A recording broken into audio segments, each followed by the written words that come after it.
Hey everybody, it's Jason Blaha here, and it's time for part 2 of the Monday Q&A. So let's do it. Fat requirements on bulk versus cut for health.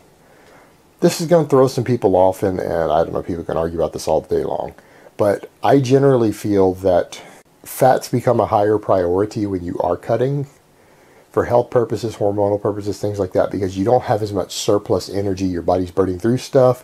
Having too low of a dietary fat intake when you're in a caloric deficit can be more detrimental to things like hormones, health, fat-soluble vitamins, things like that.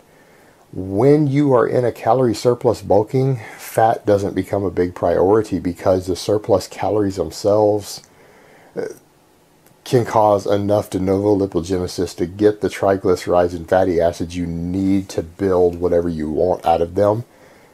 The only thing that really matters as far as fat intake goes when you're in a calorie surplus is making sure that you're getting your minimum essential fatty acids, your omega-3 and your omega-6. Outside of that, fat just becomes energy at that point on a bulk. It's completely changeable with other calories beyond that. And if anything, excessive fat when you're bulking is going to give you a worse body composition. So it becomes a much lower priority. You don't need nearly as much of it for health purposes other than your essential fatty acids. Now, if the omega-3 and the omega-6 you aren't getting enough, then it is a problem. But outside of those, don't worry about increasing fat intake at all when you're in a calorie surplus. It's not going to help you for health purposes, hormonal purposes.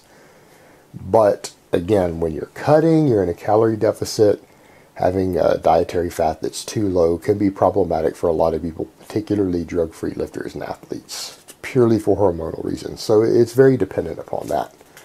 All right, next question.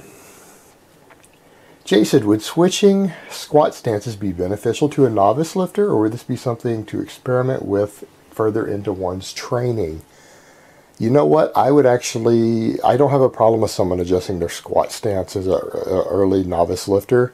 If you get a stance that allows you to get better range of motion, better drive out of the bottom while driving through your heels and without hip pain, then switch to that and drop your weights back a little bit and restart over even if you're a novice. It's not a bad idea because in the long run, you're going to be better off 6 months down the road if you do that. Because everyone who's starting as a novice, your obvious goal isn't, hey, where can I be in 4 weeks? It's, where can I be in 6 months? Where can I be in a year when I finish out these noob gains? You're going to be better off if you find a squat stance that's better for you. Just be aware that if you adjust the stance at any point, beyond that, you may need to scale the weights back to deal with it if you don't have a well-balanced strength base through all your muscles already. Like for me, you guys saw me being a little more advanced. I switched my squat stance dramatically, so a fairly big change in my technique. And within a few days, I'm right back into my normal work weights.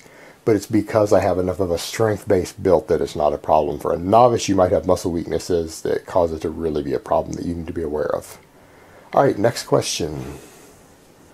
What do you think about supramaximal loading and partials like the pin squats, the use of bands, chains, and slingshot? What's your intake? You know what?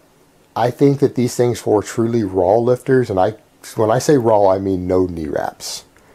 Knee wraps are basically equipment light. And that includes even knee sleeves. I don't like it when people compare someone who is allowed to use sleeves in their federation comparing their raw squat to someone who actually squats raw. Because they can give you more than you realize.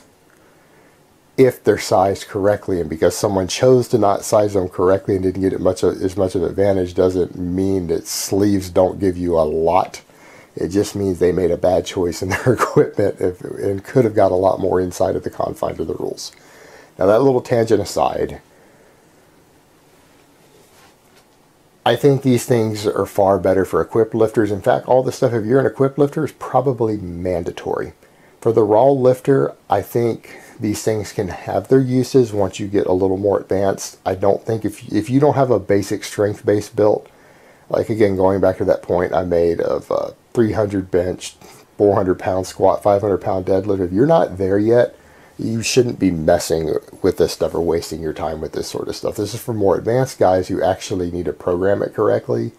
And I will say that if you are truly a raw lifter, even when you program this stuff in, it needs to take a secondary priority to your other movements. Remember, this is accessory work. Don't treat it like primary work in the way that an equipped lifter will. And I think it's perfectly fine if you're addressing it as needed accessory work towards your goals. But if you put too much of a focus on it and not enough focus on your basic movements, you're going to find as a raw lifter that your strength can actually regress or stagnate, because you're not getting stronger in the weakest part of your range of motion, which is going to limit what you can lift.